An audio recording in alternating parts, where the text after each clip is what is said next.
Bonjour tout le monde, bienvenue à la deuxième saison du podcast Sortir de la boîte. Je m'appelle Mylène Saint-Pierre, je suis directrice au Blitz et il me fait plaisir d'animer ce podcast qui permet de faire rayonner nos organismes communautaires de la région. Aujourd'hui, nous accueillons Sylvie Pinet pour l'Association des familles monoparentales et recomposées La Source.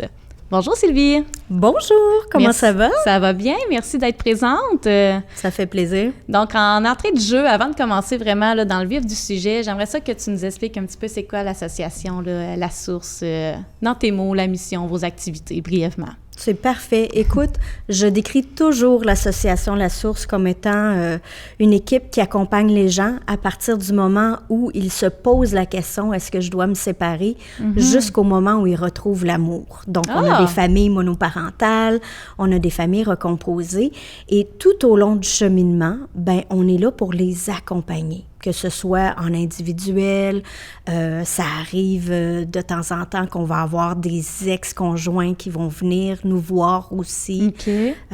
Des problématiques avec les enfants, l'adaptation. C'est beaucoup d'adaptation, une séparation, hein? Oui, vraiment. Et la recomposition familiale aussi. Tout à fait. Mais c'est bien comment tu l'as présenté dès les questionnements. Ça, tu vois, j'aurais pensé qu'il aurait fallu, entre guillemets, que ça soit fait, là. Non, pas du tout. Dès que la personne commence un petit peu à réfléchir, vous pouvez offrir une écoute, un aide à cette personne-là. Tout à fait. Super. Donc, aujourd'hui, petit podcast Sortir de la boîte, le concept est très simple. Ça va être ta responsabilité de brasser le dé. Donc, il y a 5 catégories de questions allant du souvenir, rêve, curiosité, impact, défi. Et la petite pastille blanche qui est sortie de la boîte, en fait, si tu tombes sur celle-là, c'est toi qui choisis la catégorie de ton choix, à ta préférence. Donc, tu brasses le dé, tu piges la question et c'est moi qui va la lire. Puis ensuite, là, on commence la discussion et quand on commence à avoir fait le tour, on change une prochaine question. Tout excellent. Dans la spontanéité le plus naturelle possible. C'est parfait. Donc, à toi, ma chère Sylvie, de brasser le dé. J'aime les jeux. Ah bon, ça donne bien. Impact. Impact. Donc, une petite carte rouge à ton choix. Et voilà. Dès le départ, elle du début. Donc, je te lis la belle question. Comment votre organisme contribue-t-il à sensibiliser le public aux enjeux locaux? Quand même, hein? C'est songé comme question. Donc, sensibiliser le public aux enjeux locaux. Bien, écoute, il y en a plusieurs enjeux locaux. Ouais. Mais souvent, avec la problématique de la séparation ou de la recomposition familiale, il y a différents enjeux qui s'avèrent à être la pauvreté, le besoin de faire son budget, le changement de train de vie, tout ça. Il y a beaucoup de gens qui ne connaissent pas leurs droits non plus. Qu'est-ce que ça veut dire quand on se sépare? Ouais. Qui a quoi? Qu'est-ce qui arrive avec les enfants? Est-ce que c'est vrai que mon ex peut faire telle chose? Donc, vraiment, le côté éducation et éduquer les gens. Ah, mais c'est vrai, tout ce que tu viens de nommer là, c'est marquant dans une séparation. Puis il y a des gens, des fois, en connaissant pas cette information-là, vont rester dans des situations qui leur conviennent pas par peur. Tout à fait. Les gens connaissent pas toujours leurs droits non plus. Non. Donc... on les connaît pas, nos droits. Non. Pour vrai, là, c'est assez marquant, ça, souvent, ce qu'on a comme constat. Nous, c'est ce qu'on voit dans la communauté, puis on essaie vraiment d'être accessible à tous. Donc, on a des gens, des fois, qui vont pas nécessairement devenir membres de l'organisme. Ils vont nous téléphoner, puis ils vont nous dire « Mais c'est quoi mes droits? » Ou si j'emménage de nouveau avec quelqu'un, il y a ces 3 enfants, j'ai mes 2 enfants, comment je vais être impactée? Et il y a un impact. Au niveau financier, tu parles? Les allocations, ces choses-là? Au niveau financier, exactement. Oui, c'est vrai. Puis peu de gens le savent. Donc, de plus en plus, on voit aussi différents types de familles. On a des gens qui ont des questionnements, puis on peut arriver, puis on peut leur amener des choses qu'on a vues avec d'autres familles qui ont fonctionné. Puis là, les gens, ça les allume. Je te donne un exemple. Ben oui, c'est ça que j'allais dire. As-tu un petit exemple? Oui, je te donne un exemple. Écoute, on a une famille recomposée qui, pour ne pas perdre ses allocations familiales, ont décidé de se louer un appartement chacun sur le même palier. Ah! Alors là, la porte reste ouverte, les enfants se visitent et tout, mais chacun a son espace. Mais tu sais, il y a 30 ans, on n'aurait pas pensé à ça. Effectivement. Parce que sinon, c'est ça, ils perdent les allocations quand ils se mettent ensemble. Oui, ça tout à devient fait. une nouvelle... Donc, admettons, maman arrive, elle a été monoparentale longtemps, son salaire n'est pas très élevé. Elle emménage avec monsieur qui a peut-être un salaire un petit peu plus haut. Donc, ses allocations familiales vont baisser. Mais, puis j'imagine que vous devez faire face aussi, tu sais, pas parce que tu es une famille recomposée, que ce soit l'homme ou la femme, ou peu importe, qui va nécessairement vouloir contribuer à la vie des autres enfants Exactement. qui n'est pas les siens, tu sais. Il doit y avoir beaucoup de cet enjeu-là, j'imagine, que vous voyez dans vos familles. Oui, parce que, admettons que maman doit payer une pension alimentaire, mais elle ne veut pas la payer pour les enfants de l'autre personne. Oui, c'est donc, ça.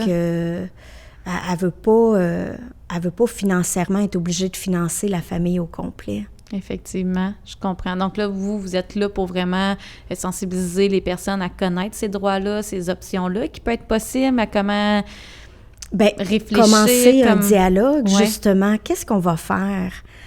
Si je suis une maman puis que je perds 300 $ par mois sur mes allocations familiales, c'est un sacrifice pour moi. Ou si c'est papa qui perd ce montant-là, c'est un sacrifice pour lui. Donc, comment on voit nos finances? Donc, on aide beaucoup les gens à se questionner avant qu'ils emménagent ou lorsqu'ils sont en crise, ils ont emménagé et là, il y a les défis. Ça ne fonctionne pas. Donc là, vous êtes là. Vous rencontrez ensemble, la famille au complet? Est-ce que toutes les possibilités sont là? On est très ouverts. C'est ce que j'aime à l'association La Source, c'est que normalement, les gens nous disent leurs besoins. Et là, si c'est en dehors de la boîte, ça va bien avec le sujet, à ce moment-là, on en parle en équipe, puis on les accommode. Vous adaptez. Oui, tout à fait. Puis, est-ce que votre nom, l'Association des familles monoparentales, est recomposé? Est-ce que c'est nouveau qu'il y ait le mot recomposé? Ça a-t-il toujours été comme ça? Dans les débuts, ça n'a pas été comme ça. Okay. C'était vraiment un groupe de mamans monoparentales qui ont voulu partir une organisation, un organisme, tout ça. Oui. Mais écoute, je ne suis pas très bonne avec les dates. C'est davantage ma directrice. Non, pas dans son date, mais il y a eu une évolution à ce niveau-là. C'était plus dans ce sens-là que je voulais l'apporter. C'est autant que nos familles, je dirais, s'adaptent. On a plein de nouvelles sortes de familles, nouveaux modes de fonctionnement, autant que votre organisme aussi a su s'adapter à ces changements-là. Oui, tout à fait. D'ailleurs, un grand changement qu'on a fait l'année passée, c'est qu'on a été approché par des familles d'accueil. OK. Et des familles d'accueil où il n'y avait qu'un parent. Alors, notre vision de la monoparentalité, elle a changé parce que c'est quand même un papa ou une maman tout seul avec des jeunes c'est intéressant, hébergés. Effectivement. OK, donc les familles d'accueil, dans quel avec les jeunes qui ont la DPJ. La protection de la jeunesse. Tout à fait. C'est ça. Là, je pensais même pas, tu vois, on pouvait faire ça seul. Je savais pas qu'on peut être famille d'accueil en n'étant pas un duo. Donc, exactement. Donc, vous êtes les porte-parole pour ces personnes-là, faire connaître leurs droits, les sensibiliser. Exactement. Les accompagner, c'est pas toujours facile. Non. Tu sais, ça peut être confrontant. On pense, la monoparentalité, quand on est en couple, si on est fatigué, on peut demander à sa conjointe ou son conjoint. Il y a une petite passe, une petite POC, ça passe, une passe à POC. Regarde, tu vois, quand je mélange les expressions, mais écoute, qui se fait, puis que ça fait que le quotidien il est plus léger. Donc, quand on tombe monoparental, il y a toute cette adaptation-là qui doit être vécue. Oui, puis dans la recomposition, on a peut-être un parent plus strict, l'autre parent plus démocratique. Oui, les styles d'éducation. Il y a de la jalousie entre les enfants. Totalement. Tu sais, quand on était chacun chez soi, tout était beau, tout était bien. Là, on rentre, là, il y a des dynamiques qui se créent, puis chacun doit retrouver un rôle dans la famille. Donc, même les enfants ont besoin de s'adapter. Totalement. Super intéressant. J'ai envie qu'on continue cette discussion-là, mais voir une prochaine question vers Allons-y. quoi je suis sûre qu'on va pouvoir poursuivre. À ton choix. Ça, c'est le fun. On voit les préférences. Écoute, je suis curieuse de curiosité. Alors, c'est j'y parfait. vais. J'aime beaucoup les cartes curiosité. Parfait. Super. Donc, dans la catégorie curiosité, y a-t-il un aspect de votre travail dont peu de gens connaissent l'existence? Donc, toi, on ne l'a pas nommé, Sylvie, mais toi, à la base, toi, tu es intervenante? Oui, je suis C'est ça intervenante. ton rôle à l'association? Exactement. Donc, un aspect de ton travail dont peu de gens connaissent l'existence. Oui. En Qu'est-ce fait, qui serait c'est très méconnu? surprenant, mais j'ai souvent des travailleuses sociales au niveau du CIUS, autant de la MRC de l'Érable que Arthabasca, qui quelquefois me téléphonent, puis on fait vraiment comme un travail en équipe OK. pour compléter, là, pour vraiment aider. Donc, la travailleuse sociale va faire davantage, tu sais, s'assurer des aptitudes parentales et tout ça. Puis, bien souvent, nous, on va gérer les deuils, de la séparation, OK. ou tout ça. Donc, c'est intéressant parce que c'est une belle collaboration, puis on n'en a pas nécessairement fait la publicité. Ça s'est fait tout naturellement au fur et à mesure qu'on a une travailleuse sociale qui est contente, puis que ça a été vraiment très agréable, bien, Ça m'en c'est partagé. parle. Donc, c'est qu'il y a vraiment un partage de chacun de vos expertises. Tout à fait. Comme ça, la personne peut être vraiment bien accompagnée, puis avoir les bons outils à la bonne place, tu sais. Oui. Parce que c'est ça qui est un peu, je sais pas, vivez-vous un peu cette difficulté-là dans votre mission, étant donné que c'est comme précis, mais très large aussi à la fois? Tu sais, oui, c'est précis parce que c'est Oui. monoparental et recomposé, mais en même temps, tous les enjeux que tu as nommés à la première question que ça comporte, bien, vous pourriez tellement offrir des services comme dans millions de sphères, là, sans exagération, millions. Mais donc, vous deviez avoir cette difficulté-là un petit peu à l'interne de faire comme, OK, qu'est-ce qu'on garde dans nous, qu'est-ce qu'on réfère, où qu'on travaille en collaboration. Mais je pense que parce qu'on a vraiment, tu sais, on connaît vraiment bien notre mission, puis on connaît les limites, mais Ouais. on est aussi une équipe qui aime un peu pousser les limites. Je te donne un autre exemple. J'ai eu à quelques occasions l'opportunité d'aller enseigner au cégep OK. à des futurs travailleurs sociaux, à des futurs TES, Ouais. excuse-moi, là, je suis comme, voyons, TES, technicien en éducation technicienne, spécialisée, ouais. exactement. Donc, ça a été un beau défi, puis ça a été vraiment intéressant. Puis, les sujets, tu sais, sont pertinents à notre mandat, mais en même temps, on n'est pas... c'est pas notre mandat d'aller enseigner. Ouais. C'est quoi que vous allez enseigner aux étudiants? J'ai une enseignante qui m'a demandé de parler du conflit de loyauté chez les intervenants. Ah, c'est intéressant. Donc, pour ceux qui ne savent pas c'est quoi un conflit de loyauté, Ouais. normalement, quand les parents se séparent, les parents ont beaucoup de blessures, beaucoup de colère, beaucoup de deuil à vivre. Ouais. Et quelquefois, assez souvent, Ouais. les enfants sont coincés là-dedans. Ils sont au courant de ce qui se passe. Maman est fâchée contre papa. Papa a dit telle chose Ouais. Ils se contre retrouvent maman. coincés entre leurs deux Oui, parents puis puis les opinions. Ils là. sentent le besoin de faire un choix, d'être dans le clan soit de maman, soit de Ouais. papa, ou soit de papa et de l'autre papa, Ouais. peu Ouais, importe les la familles. composition. Donc, ça, on en entend souvent parler. Par contre, on entend peu parler que quelquefois en intervention, ça peut arriver que on a tendance à avoir plus d'affinité avec un côté. Prendre un parti pris sans Exactement. vouloir. Donc, rester neutre dans cette intervention-là. Oui, puis comment voir les signes, comment reconnaître que, oh, OK, je dois prendre un recul. Ouais. Donc, ça a été vraiment une classe intéressante. Vraiment intéressant. Puis c'est, tu sais, comme tu dis, oui, c'est pas exactement dans votre mission, mais oui, parce que c'est ce que vous faites C'est ce qu'on confronter, travaille, vous travaillez exactement. quotidiennement avec cet enjeu-là. Effectivement, ça, en tant que toi, là, Sylvie, là, c'est-tu quelque chose que tu as dû apprendre à travailler, justement, de ne pas prendre parti? J'imagine ça. Je me mets en ancien chapeau d'intervenante, puis je me dis, ah, effectivement, ça doit être difficile des fois de pas avoir envie de prendre un parti pris quand tu entends des histoires. Des fois, tu es comme ça n'a pas de bon sens, mais là, il faut que tu restes neutre devant la personne qui est devant toi, là. Mais je dois t'avouer que c'est une de mes forces. OK. Mais je me rappelle d'une occasion où il y avait tellement de douleur chez l'enfant que à ce moment-là, c'est vraiment difficile de Ah, ça rester doit. neutre parce que je suis maman moi-même. Donc, ça a remonté, là. Puis dans ce temps-là, c'est correct de le nommer aussi. Ouais. J'ai dit à la maman, j'ai dit, je m'excuse, ça me touche vraiment beaucoup ce que tu me dis. Je vais juste prendre quelques minutes pour me ramener Ouais. à moi pour être aidante. Fait qu'on le nomme, puis Avec l'expérience, à un moment donné, c'est plus facile, hein? Effectivement. Mais je dois comprendre, tu sais, dans les personnes que vous accueillez sont dans un bout où ils doivent arriver. C'est une étape que tu ne veux pas imaginer que tu vas avoir à traverser dans ta vie. Tu sais, quand tu te mets en couple, que tu fais des enfants, tu oses espérer de ne pas traverser cette étape-là. Ouais. Donc, les gens qui viennent dans vos milieux, j'imagine que il y en a qui ça doit être très difficile, tu sais, aussi pour eux de venir cogner puis dire « je suis rendu là, tu sais, j'ai besoin d'aide ».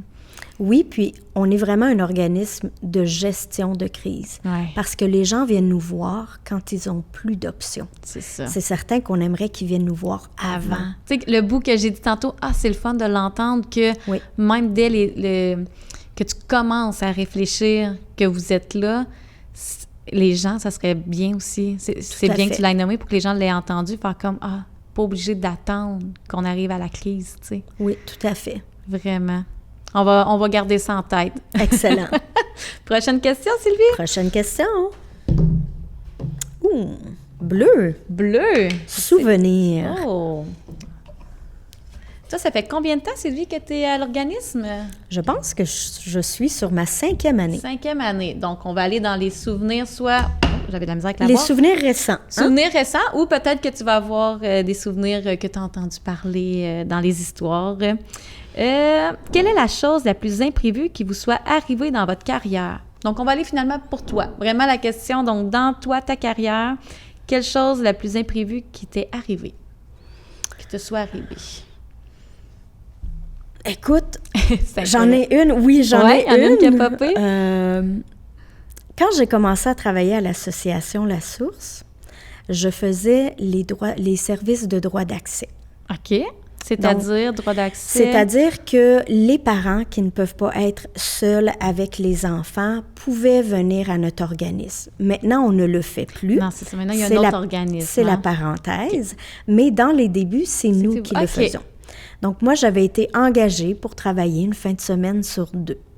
Et à un moment donné, à cause de toutes sortes de circonstances, il n'y avait plus personne, ni dans les bureaux de la source comme intervenante, ni comme responsable, ni comme directrice. Tu t'es retrouvée la seule employée de l'organisme, c'est ça? Exactement. Okay. Et pour une équipe de combien habituellement? Normalement, c'est une équipe de 3. Puis okay. Quand on avait le service de droit d'accès, ben ça rajoutait, l'équipe était plus grande. OK. Donc, je ne sais pas ce qui m'a pris. J'ai décidé que j'allais devenir intervenante à l'association La Source. OK, parce que là, c'est ça, là, vous aviez les 2 chapeaux. Là, Exactement. Tu voulais vraiment traverser, entre guillemets, être vraiment plus impliquée dans le volet plus... Exact, mais il y avait comme personne pour m'engager. Il n'y avait pas de directrice. Donc, il y avait une bénévole qui était là. Puis, il y avait aussi une ancienne coordonnatrice de La Source. Et je lui ai simplement dit, écoute, je voudrais travailler ici. Et il n'y avait pas d'autre option. Alors, c'est comme ça que j'ai commencé à La Source. C'est donc bien intéressant. Oui. Ton entrée en matière pour l'organisme a été faite d'une façon inusitée. Exactement. Et lorsqu'on a trouvé la coordonnatrice, évidemment, j'ai eu, plusieurs mois après, j'ai eu mon entrevue d'embauche. Ah! Tu étais déjà engagée puis tu as eu l'entrevue par la suite. Oui.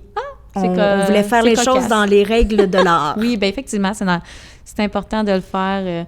Donc, effectivement, c'est quand même une chose assez imprévue. Puis côté souvenir... c'est très drôle. C'est très drôle de savoir c'est comme ça que tu as intégré. Mais là, maintenant, depuis 4-5 ans, tu disais, là, donc... oui, tout à fait. Ça a valu le coup. Ah oui, tout à fait. C'est intéressant. Prochaine question. C'est une belle petite anecdote, ça, je trouve. Oh, mais encore à je ton suis choix. chanceuse. T'es chanceuse. Tu peux décider. Je pense que je vais prendre défi. Défi, oui, on l'a pas eu. Là, on avait eu souvenir, curiosité. Ouais, défi. C'est quoi? Ben, rêve, c'est bien oui, aussi. Rêve aussi. OK. Écoute, il y a plein de possibilités. Oui, tout à fait. Donc, y a-t-il un rêve que vous aimeriez voir se réaliser pour votre communauté? On rêve, là. On n'a pas de barrière, on n'a pas de limite. On peut vraiment aller partout où ce qu'on veut. C'est quoi ton rêve pour la communauté? Écoute, si j'avais une baguette magique... Oui, ça pourrait être formulé aussi comme ça. Avec une baguette magique, que ferais-tu, Sylvie? On dissoudrait l'association La Source parce que chacun connaîtrait leurs droits, leurs obligations et aurait à cœur les enfants et leur bien-être. Ça, c'est si j'avais une baguette magique. Dans le plus... Exactement. Sans baguette magique, je pense que à partir du moment où il y a des défis dans la recomposition familiale ou qu'une personne pense, j'aimerais que tout de suite l'association La Source arrive dans la tête des gens. Ouais. J'aimerais que les travailleurs sociaux pensent à nous. Quand ils ont un pépin avec une de leurs familles puis qu'ils disent « on va aller chercher un autre point de vue ». Oui. Complémentaire. Oui. J'aimerais être en collaboration serrée avec la DPJ. J'aimerais que les juges viennent nous parler. Fait que tu comprends que mes rêves sont très grands. Quand tu parles de juge, on dirait que ça m'a... je tombe quasiment dans la curiosité, mais dans quel sens? Qu'est-ce que ça permettrait qu'un juge vienne vous parler? Quel impact ça aurait, tu crois? J'aimerais développer peut-être leur sensibilité. Je comprends que la loi, c'est clair. Hein? Ouais. Tu brises la loi ou tu la brises pas, mais il y a tellement de zones grises dans les séparations. J'aimerais qu'ils soient intéressés à en apprendre davantage sur la violence conjugale post-séparation, le contrôle coercitif, le fait que les enfants sont impactés par les décisions. Totalement. L'importance d'écouter les enfants, de ne pas toujours assumer que c'est le parent qui met des idées dans la tête de l'enfant. Ouais. L'importance puis le désir d'aller chercher plus en profondeur. Pourquoi le couple est rendu devant moi? J'aimerais vraiment ça. Effectivement, hein, d'avoir le temps de faire ça. Oui, parce qu'on sait qu'ils sont très occupés avec des piles et des piles de dossiers. Ouais. Mais comme rêve, je trouve effectivement tout ce qui est dans le milieu de l'intervention, ce que tu viens de nommer, c'est souvent un point commun qu'on a, d'avoir le temps que les gens connaissent mieux nos services pour mieux agir, mieux intervenir, puis que la communauté aussi sache où se référer en cas de besoin. Mais c'est tellement encore méconnu. Tout à fait. Il y a plein d'organismes communautaires encore à ce jour que les gens ne connaissent pas, d'où l'importance aussi d'avoir un podcast comme ça, mais de comprendre que quasiment tous tes besoins, tes problématiques qui survivent dans ta vie, il y a sûrement un organisme communautaire qui peut y répondre. T'sais, déjà, d'avoir développé cette pensée-là nous faciliterait beaucoup le travail pour nous faire connaître par la suite. Exactement. Souhaitons-le. Mettons ce rêve... On touche du bois. On touche du bois, on en a, c'est correct. Souhaitons que ce rêve puisse, du moins, en tout cas, continuer à se concrétiser petit à petit. Tout à fait. Ça va bien, hein? On me sent qu'on est dynamique, Sylvie. Vraiment. On passe plein de questions. Est-ce que tu voudrais brasser le dé? Écoute, j'aimerais aller directement à ses règles. À mettre ses règles, oui, Sylvie. Parce qu'on aime ça sortir de la boîte, n'est-ce pas? Écoute, je te suis. Je l'accorde. Une petite case défi. Et voilà. On avait hésité tantôt, là, mais moi, toutes les fois qu'on a fait les invités ici, on a un petit peu décidé les règles. On est un petit peu délinquantes. Comment votre organisme gère-t-il les périodes de crise ou de baisse de ressources? Entre autres, tantôt, vous en aviez vécu une. Quand tu étais rendu la seule employée, on s'entend qu'il devait avoir eu une petite période d'adaptation à ce niveau-là. Y a-t-il d'autres choses qui te viennent en tête? Comment vous avez géré certaines périodes plus... Écoute, aussitôt que tu as posé la question, il y a quelque chose. La réponse, c'est un mot. Ouais, vas-y. Marilyn. La directrice? Marilyn, c'est notre directrice et écoute, les ressources intérieures qu'elle a, les capacités, la curiosité naturelle, la manière dont elle va trouver des solutions, c'est incroyable. Wow. Pour moi, c'est magique. On n'a jamais vraiment eu à s'inquiéter. Même quand, des fois, c'est un petit peu plus difficile, où on entend qu'il va y avoir des coupures ou tout ça. Avec Marilyn, on sait qu'il va y avoir une solution. Vous vous sentez en confiance? Vraiment, totalement. Wow. Mais chapeau, Marilyn. Quel bel hommage que tu rends à ta directrice aujourd'hui. Donc, c'est une bonne... je vais dire une chef... C'est une bonne gestionnaire. Une bonne gestionnaire. Avec un côté vraiment humain. Donc, c'est intéressant. C'est le mariage parfait. C'est une de mes prochaines questions. Qu'est-ce que tu crois que Marilyn met en place dans ces périodes-là pour gérer, mais le côté humain qui reste à l'avant-plan? J'imagine que c'est quelque chose que tu observes. On voit vraiment qu'elle a à cœur autant les familles qui viennent nous voir que les personnes qui travaillent avec elle. Wow! Bien, écoute, je trouve ça bien. C'est le fun de pouvoir des fois passer les reconnaissances aux directions, que des fois, on est un peu toute seule dans notre rôle de gestionnaire des organismes communautaires. On n'a pas une équipe de gestion là, avec plein de directeurs adjoints, tout le tralala. Donc, d'avoir des employés qui reconnaissent ça, chapeau à toi et chapeau à Marilyn. Donc, je crois qu'on aurait le temps d'une dernière petite question. Allons-y. Ah bien? Ah, ben regarde, un autre défi. Et voilà. Il y en avait deux. Il était en statique. Je vais prendre la première qui est apparue. Quel défi rencontrez-vous pour obtenir des financements? Ah, je sais pas, toi, c'est sûr qu'en étant intervenante, peut-être tu gères un petit peu moins l'aspect financement. Est-ce que tu es au courant un petit peu des défis que vous pouvez rencontrer dans l'organisme? Mais écoute, je suis sur certains comités. OK. Donc, j'imagine qu'il y a des similitudes. Oui. Donc, il y a de plus en plus de règles pour les financements. Il y a de plus en plus de coupures. Les dons sont de plus en plus difficiles aussi à obtenir parce que c'est moins compliqué pour les entreprises et tout ça de donner toujours au même organisme. Donc, j'imagine que ça doit être un grand défi. Je suis contente, c'est pas moi qui m'occupe de la paperasse, mais très souvent, justement, Marilyn nous parle beaucoup, à moi et mon collègue, de ce qui se passe, puis lorsqu'elle a les formulaires des bailleurs de fonds, bien, on y a accès. Donc, c'est souvent les changements de règles, peut-être que pendant certaines années, on a du financement pour telle chose, puis pouf, tout d'un coup, restructuration, plus de financement, pas d'avertissement. Aux organismes communautaires, là, la créativité, l'adaptation. Tout à fait. Innover, ça fait partie de nos champs d'action, hein, je dirais. Oui. Tout organisme confondu. Exactement. Sylvie, est-ce que tu aurais des informations, des petits flash infos que tu voudrais partager en guise de conclusion? On arrive déjà à la fin. Bien, écoute, on a comme projet de faire la source sur la route. Oh! Donc, je n'ai pas encore de détails, là, c'est les vacances d'été, tout ça, mais on irait se promener partout dans la MRC de l'Érable et les villes plus loin dans la MRC d'Arthabasca. Ouais. Donc, comme ça, on pourrait être davantage accessible.